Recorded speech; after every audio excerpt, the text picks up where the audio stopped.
কেউ কেউ বলেন যে আমি জীবনে খুব ভালো একটা সুযোগ একবার পেয়েছিলাম, কিন্তু কোনো কারণে, তা ব্যক্তিগত হোক পারিপার্শ্বিক কারণে সেই সুযোগকে সদ্ব্যবহার করতে পারিনি। তারপর থেকে জীবনে আর তেমন সুযোগ এলোই না।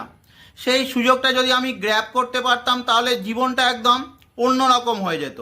এই নিয়ে সারা জীবন একটা আক্ষেপ থেকে যায়। গ্রহদের মধ্যে একমাত্র শুক্র গ্রহই আমাদের জীবনে বারবার চান্সেস, সুযোগ ক্রিয়েট করে, তার রিলেশন হোক কিংবা কর্ম, আর্থিক দিক থেকে যাই হোক না কেন। একমাত্র শুক্র গ্রহের দুটো ঘর বৃষ এবং তুলাতে কোনো না কোনো গ্রহ উচ্চস্থ হচ্ছে। একদিকে যেমন সব থেকে ফাস্ট মুভিং প্ল্যানেট চন্দ্র, সে বৃষ রাশি থেকে উচ্চস্থ হয়, আবার সব থেকে স্লো মুভিং প্ল্যানেট শনি, সে তুলাতে গিয়ে উচ্চস্থ হচ্ছে। রাহু কেতুকে আমি এই গণনা থেকে বাদই রাখলাম, কারণ রাহু কেতুর উচ্চ নিচ নিয়ে অনেক দ্বিমত রয়েছে। পৌরাণিক কথা অনুসারে দৈত্যগুরু শুক্রাচার্য বারবার দৈত্যদের সুযোগ দিতেন। মৃত সঞ্জীবনী মন্ত্রের মাধ্যমে তিনি বারবার দৈত্যদের জীবনদান দিতেন। শুক্র গ্রহ মানুষের জীবনে বারবার সুযোগ, অপরচুনিটি নিয়ে আসে। আপনার শুক্র যদি ভালো অবস্থায় থাকে, আপনিও জীবনে একাধিক ভালো সুযোগ পাবেন। বিশেষ করে আফটার ম্যারেজ সুযোগ আসবেই। কিন্তু এই শুক্রকে আমরা নিজেরাই নিজেদের কর্মের মাধ্যমে সব থেকে বেশি খারাপ করে ফেলি।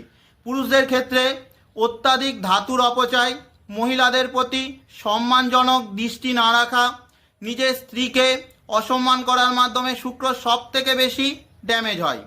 কোনো পুরুষ বা মহিলা একসাথে একাধিক রিলেশনের মধ্যে এঙ্গেজ থাকলে, অপোজিট সেক্সকে চিটিং করলে কিংবা পয়সার জন্য কাউকে যদি কেউ চিটিং করে, তার শুক্র ড্যামেজ হয়।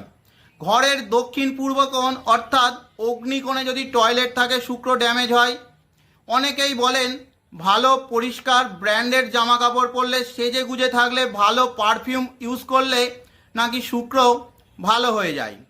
আপনি নিজেকে হয়তো ওয়েল মেনটেন রেখেছেন, কিন্তু আপনার নিজের ঘর, কিচেন অপরিষ্কার, দুর্গন্ধযুক্ত, আগোছালো, অস্বাস্থ্যকর, তাহলে শুক্র আপনার আলটিমেট খারাপ রেজাল্টই দেবে।